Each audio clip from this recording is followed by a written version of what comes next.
And there's also a move to look inwards for economic growth. They realize that now much of it comes from exports. They're looking to spur domestic growth. Can you see that happening?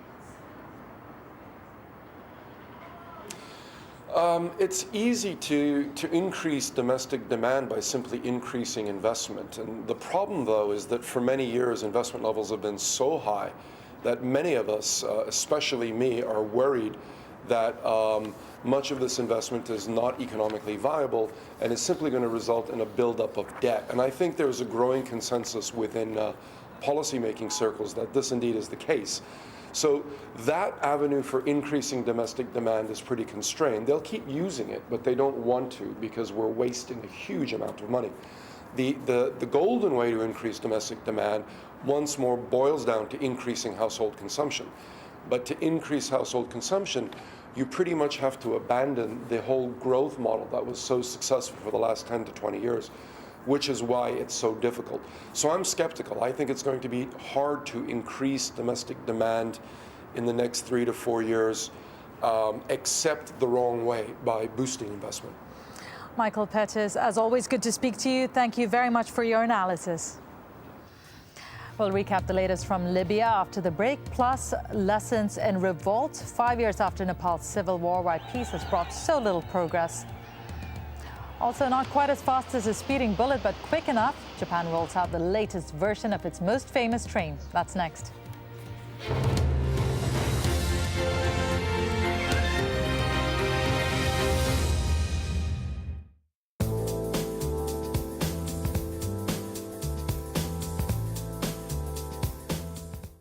Welcome back. Well, across the United States, we are looking at spring, of course, and that's when we start to see the active weather come through the parts of the southeastern section of the United States. First of all, I want to show what's happening on the satellite image. Right here is the frontal boundary. You really can't see it on the satellite, but it is beginning to develop. Now, over the next couple of days, we are going to be seeing a lot of rain come out of this frontal boundary, anywhere from Texas all the way up to parts of Georgia, even up to New York. Now, it does change once you get across the Canadian border. We're looking at some very heavy snow for Ottawa as well as Montreal. That snow could be anywhere from 200 to 300 millimeters of snow. So if you are traveling to Canada, you're going to be expecting some airport delays in that region. Out towards the west, we are looking at some snow if you're doing some late season skiing anywhere from Seattle up to Vancouver. Very nice there, but some clouds pushing into San Francisco over the weekend as well. Down towards the south, we're going to be seeing some very heavy rain showers across southern Brazil, anywhere from Rio de Janeiro over to Sao Paulo, as well as the northeastern corner of Peru. That's going to be very localized heavy rain, so that could mean flooding in that region as well. Bolivia will finally get a break from the rain. A little bit drier for La Paz, but the temperatures are only going to get up to about 13 degrees in their forecast. And very quickly over towards Europe, the rain for Italy is still going to be very intense over the next couple of days, but that should start to die down as we go into Sunday.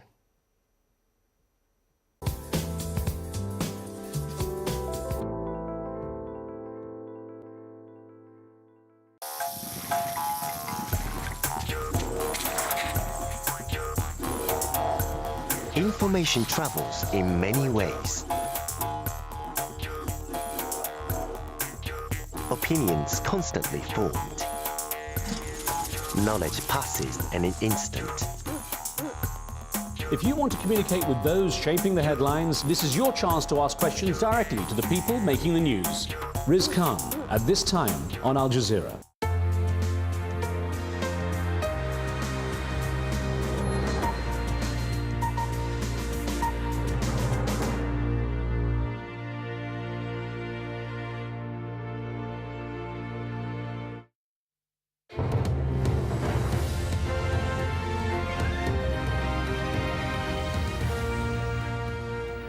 Welcome back. Here's another look at our top stories on Al Jazeera. Forces loyal to Muammar Gaddafi have attacked areas in and around the opposition-held city of AlJazeera, just west of the capital, Tripoli. Witnesses say at least 30 people were killed. Rebels say the area remains under their control, but the government says it's regained some areas. The U.S. Secretary of State has condemned the killing of at least 6 female protesters in Côte d'Ivoire. Hillary Clinton says the incumbent president, Laurent Gbagbo, has shown a total disregard for human life.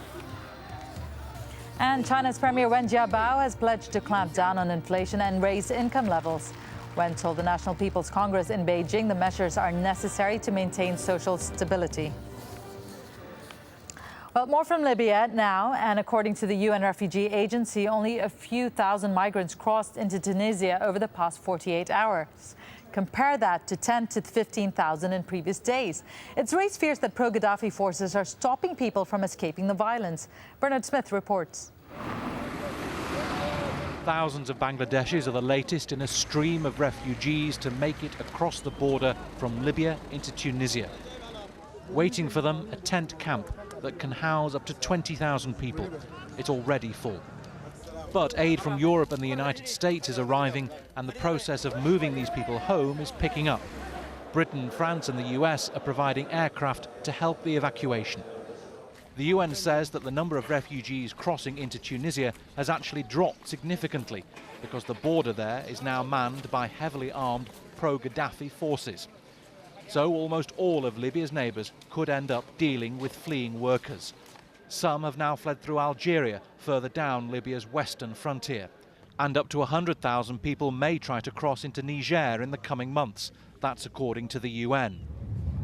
At Egypt's frontier with Libya, hundreds of African refugees are stranded in a border no man's land. Some have been there for days.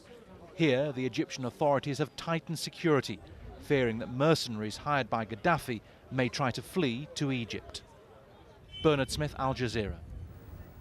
A German prosecutor says the man suspected of shooting dead 2 U.S. Air Force members at Frankfurt Airport on Wednesday could have killed more people if his gun hadn't jammed. 21-year-old Arid Uka has been charged with 2 counts of murder and 3 counts of attempted murder.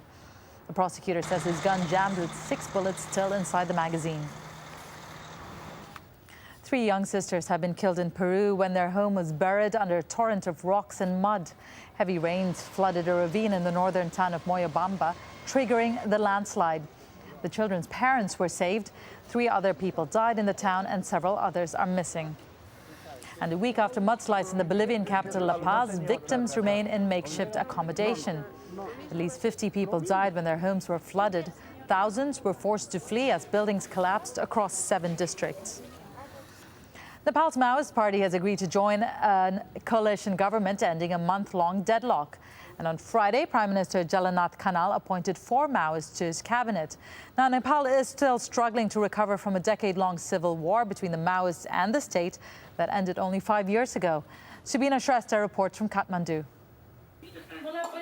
Prabha Kharka lost her husband 5 years ago in Nepal's last revolution. At that time, everyone was protesting. My husband also joined. He used to say that we have to protest for the country, for the people and for freedom. Pradyumna Kharka was shot dead by security forces on the 20th of April 2006. He's remembered as a martyr.